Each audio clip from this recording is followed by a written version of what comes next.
Yo, assalamualaikum warahmatullahi wabarakatuh. Selamat sore menjelang malam buat teman-teman semuanya, khususnya yang sudah ada di YouTube Solusi Hutang MB. Gimana kabar Anda per hari ini? Ya, ini ada satu berita yang mau saya sampaikan buat teman-teman semuanya. Yang mana berita ini diterbitkan per Februari 2024. Ya, pinjol tidak akan bangkrut, saya jamin 100% pinjol tidak akan bangkrut gitu loh. Kenapa seperti itu, Bang?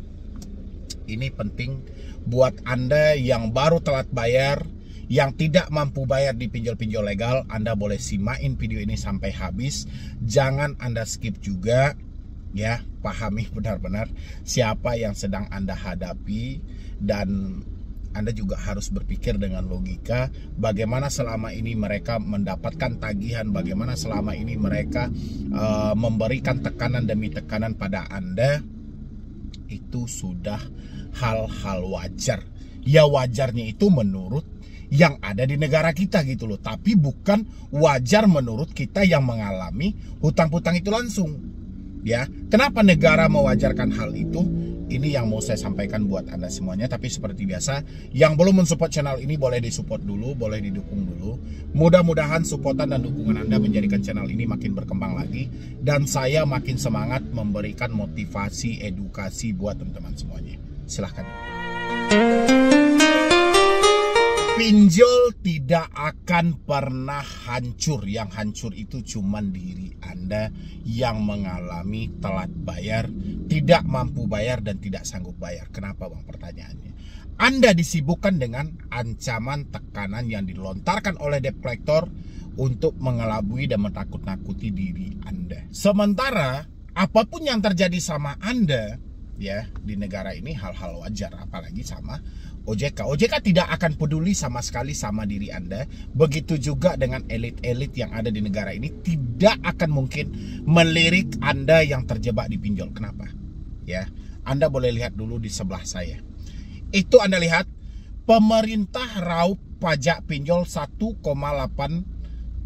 triliun hingga 29 Februari.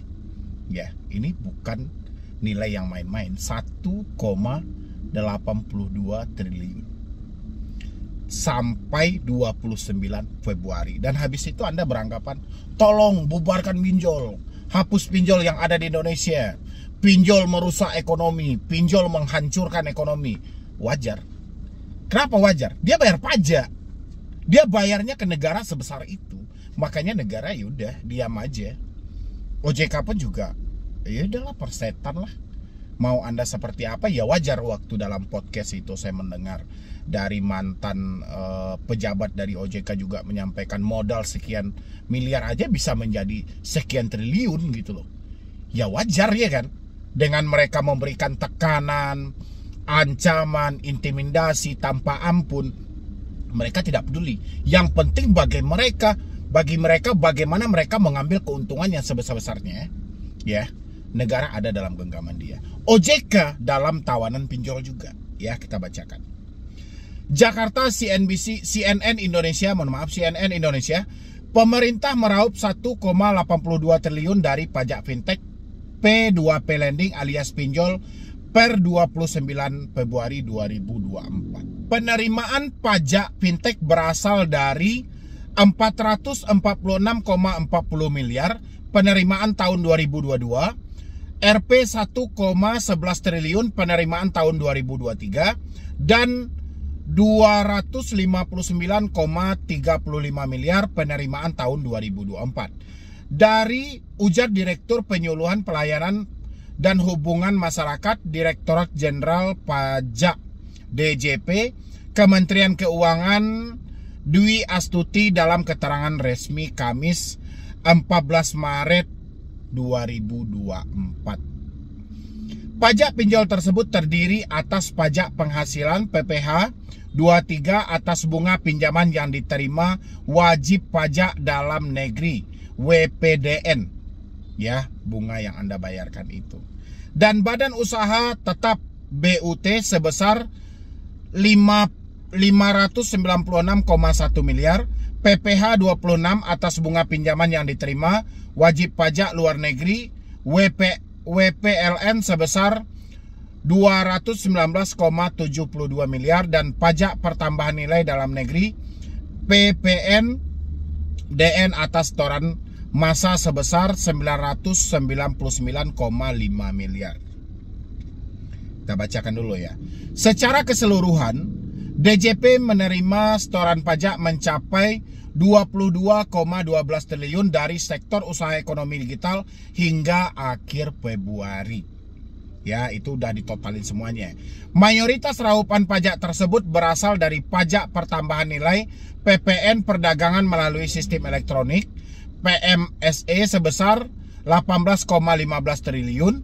Setoran tersebut dipungut oleh 153 pelaku usaha perdagangan melalui sistem elektronik. Jumlah tersebut berasal dari 731,4 miliar setoran tahunan 2020, 3,90 triliun setoran tahun 2021, dan 5,51 triliun setoran tahun 2022, 6,79 triliun setoran tahun 2023, dan 1,24 triliun setoran tahun 2024. Khusus Februari, pemerintah telah menunjuk 4 pemungut PPN PMSE baru, yakninya ThyssenKrupp International, dalam rangka menciptakan keadilan dan kesetaraan usaha bagi pelaku usaha baik konvensional maupun digital. Pemerintah masih akan meneruskan menunjuk para pelaku usaha PMSEU yang melakukan penjualan produk maupun pemberian layanan digital dari luar negeri kepada konsumen di Indonesia. Kemudian pemerintah juga meraup pajak kripto sebesar 539,72 miliar, pajak yang dipungut oleh pihak lain atas transaksi pengadaan barang dan atau jasa melalui sistem informasi pengadaan pemerintah, pajak SIPP sebesar 1,67 triliun. Penerimaan pajak SIPP tersebut berasal dari 402,38 miliar penerimaan 2022, 113,8 miliar PPN sebesar 1,56 triliun. Pemerintah akan menggali potensi penerimaan pajak usaha ekonomi digital lainnya seperti pajak kripto atas transaksi perdagangan aset kripto, pajak fintech atas bunga pinjaman yang dibayarkan oleh penerima pinjaman, dan pajak SIP atau SIPP atas transaksi pengadaan barang atau jasa melalui sistem informasi pengadaan pemerintah. Berarti di sini juga ada pajak fintech atas bunga pinjaman yang dibayarkan oleh penerima pinjaman. Ya, jadi itulah yang saya sampaikan.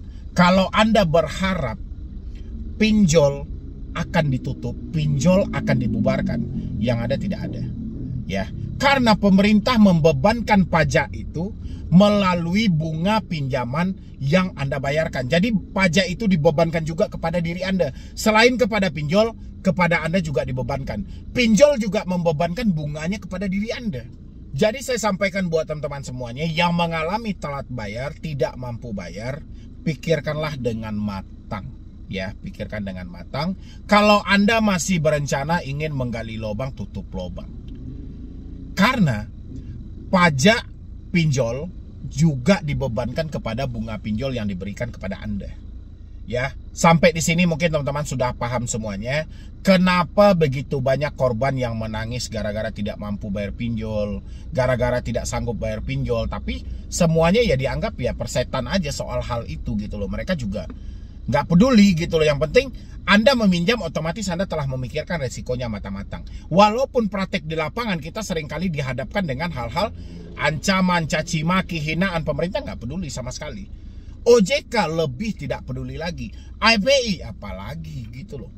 Ya, makanya dari sekarang buat teman-teman semuanya, pikirkanlah matang-matang.